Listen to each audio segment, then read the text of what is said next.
Hi. To the Kiswahili speakers, ona huyu mnami. Habari ya leo, kila mtu. We are together facing the delusions of our society, of our belief systems.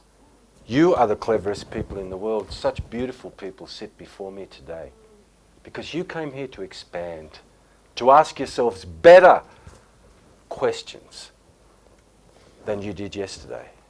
We'll probably have 200,000 or however many thoughts today. The problem is that most of them will be the same as the ones we had yesterday. This is about black. This is about white. This is about you. This is about we. Together right now, we can ask better questions that all of us in this globe, in this human family, are facing right now. So I will start by challenging a belief system which has poisoned the lives of so many people across this world. We, the human family, simply have to be better than this. As far as I understand, there are cleverer people than me in the room. This colour is white. As far as I understand, this colour is the reflection of all colours and therefore no particular colour. Is that true? Thank you for enlightening me. That's a beautiful colourful dress you're wearing. So therefore here is the colour white. I would ask you if you see anybody white in this room.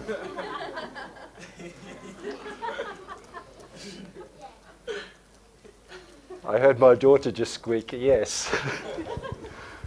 I have lived in Kenya as part of your family in your fabulous country for 12 years.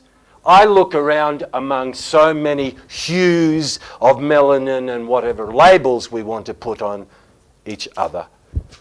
And I see nobody black in this room. I am wearing a black suit. I personally have never seen a black person in my life. That is my truth. What about you? So why are we prattling on, as Michelle Obama with Oprah Winfrey recently asked, why are we talking about things that don't matter? I see one of the world's best spoken word poets in the room, Mufasa Kibet, a poetic genius who comes to visit me regularly. I see my good friend Chico here, a great and fabulous speaker and author of no doubt what will become an award-winning book. Has that microphone gone? And the fact is that I know, and you women will testify, that we are men and only men. I have absolute certainty that your body parts are in exactly the same place as my body parts. Honor! Macho, pua, domo, ai, kama kawaida. I would suggest to you that we are just the same. And you women, I have to tell you, beautiful women, all over the world you are emotionally the same as women I have met in the 22 countries that I have worked in. You are women all over the world. You are just as beautiful all over the world. And I'm darn sure your body parts are in exactly the same place as every other woman in Sydney, Australia, where I grew up before life brought me to this fabulous place. In 1870,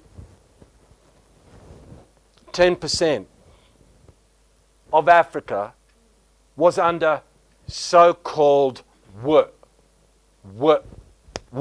white, Western, whatever, European control. By 1920, that figure was close to 90%. Whilst labelling the African savages, the visitors unleashed a barbarism on African people, which is one of the great unwritten, untold stories 150 years later, after the Congo was raped over and people were taught to chop arms off. I remember as a child, let's not get too depressed. I remember watching TV shows in Australia. Tarzan, remember Tarzan? Oh! And there'd be some British lady, while there were hundreds of porters carrying her luggage so she could wear an evening dress to dinner. And she would peer from behind the mosquito net in the movie and place her hand, say, "Oh, It's so dastardly hot. Oh, the noise of those incessant drums. And some pipe-smoking ignoramus. Well, we're here to civilize the savages, eh, what? I do hope they can understand that after all we have guns and we have machetes and we know how to do this. Travel warnings? Let's talk about travel warnings. Yes, I'm an angry man, as we must go beyond the colour of black and white to begin to peel away the layers. I have 2 daughters. The result of a union with a Kenyan and myself. What label will we place on them now? I see 2 Yali lawyers in the room, both of whom, as far as I understand, have shaken hands with Obama. I see powerful ideas. I didn't know ideas had a colour. Easy maneno ya wazungu. Oh, this is a white man's idea. I remember going into a school when I arrived in deepest, darkest Africa. Oh yes, those incessant drums have kept me awake all night. Deepest, darkest, I want to ask you a question. What's deep about it? Can I ask you a question? What's dark about it? Now, is Africa a country or a continent? When are we going to wake up from the delusion of difference? Of the delusion of, you don't understand. As I was told within my first 3 weeks of being in Kenya, I was working in a school in Kirengero. Kirengero, anybody know that? North of Nakuru? I used to walk up into the village of Nakuru in Kirengero, and Kirengero village would walk out to look at me. I mean, that was funny. And I would teach in the schools. And as soon as I started asking questions about African children, the finger went up. No, no, no, no, no, no, no. You don't understand. These are African children. They need to be beaten. I had an image of an African child coming out of the womb and saying, "Hey, I'm African. Beat me." The delusion of difference. The delusion of difference when our common challenges far outweigh our liabilities of difference, of the delusion that somehow there is space between us. The we that means more, the we that wants to challenge. After we corrupted and built up a delusion of white and black and smashed cultures up against each other, very similar to as happened in South America when the Spanish were there. We then created apartness. We brutalized African people in this country, Kenya. Not we. I know you're smarter than that. We brutalized people in order to educate and civilize. We eventually gave up and abandoned our ways. I remember watching Tarzan swing through the trees, speaking with the animals. And as Muhammad Ali so eloquently pointed out many, many years ago, isn't it strange? Tarzan, white boy, swings through the trees, can talk to the animals. African people, a few million years here, you can't do that. Like, what have you been doing? I mean, really, it's funny that, isn't it? Because we need someone to come here and we're still playing Tarzan. So I came here and watched a child union throughout the schools of Kenya, bereft of sports, bereft of play, bereft of art.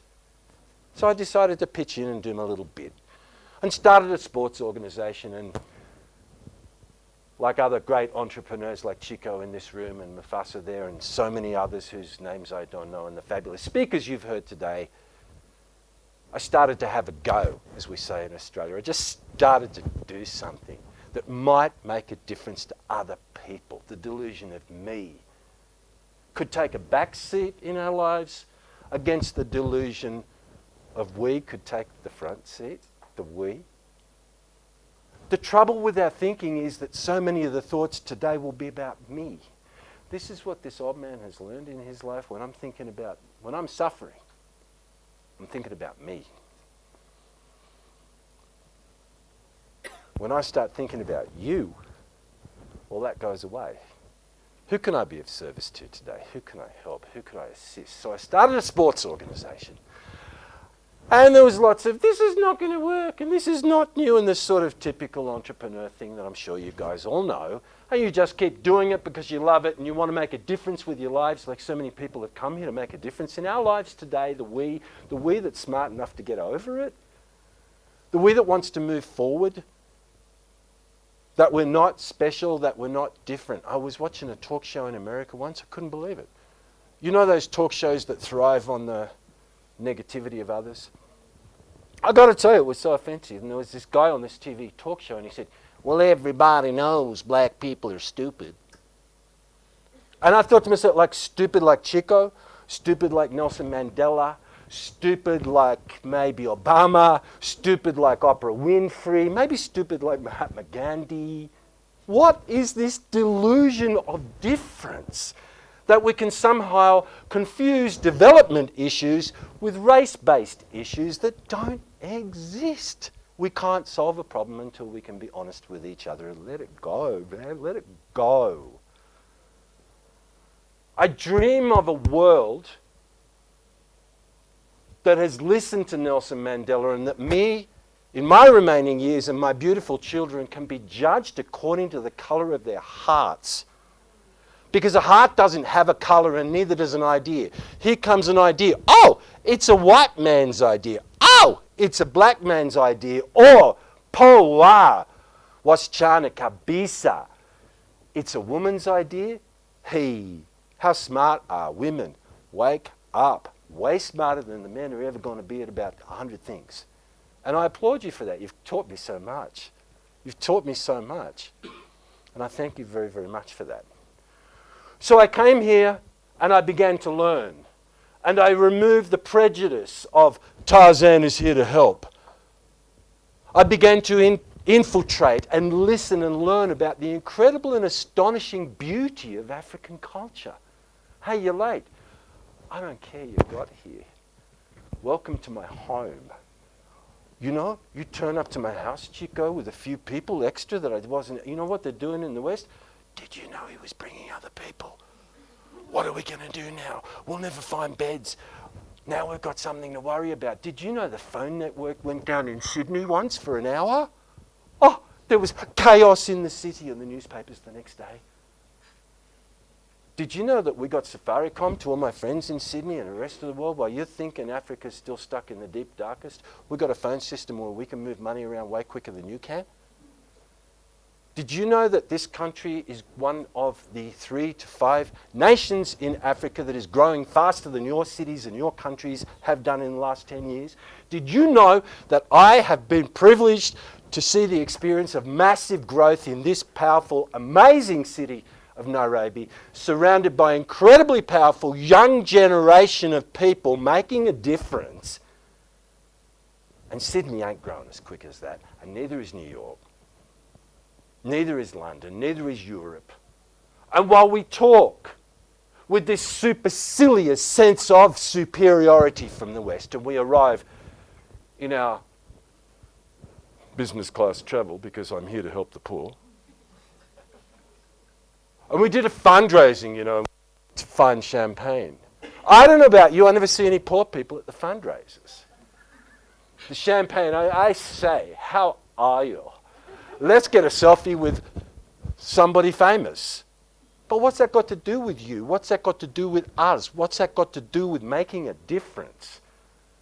So I'm going to be a little on the edge here. I happen to know a sports organization. Mine little sports organization is just in there doing its thing. And there's with just a small 12,000 a week doing sports with us and 50 Kenyan jobs. The so-called world's largest sports organization going to be a little tough here.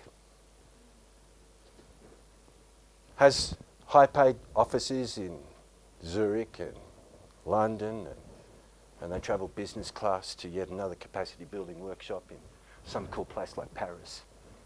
You get where we're going? And if you read the fine print, ladies and gentlemen, the very fine print, guess what? The people on the ground in Africa get to volunteer for some airtime and some fare. Way to go. The abomination of tide aid, of which the USA and Australia, the country I grew up, are the most shameful predators on the whole aid business. The effective marketing of poverty, and we're here to help. 52% and 51% respectively of all aid donated by those governments goes straight back in and must be tied directly to Western people. You are already Western people, you are already the richest people in the world. When is enough enough? It's simply good business to do business with Africa. It's good business to do business, is it not? Does that make sense?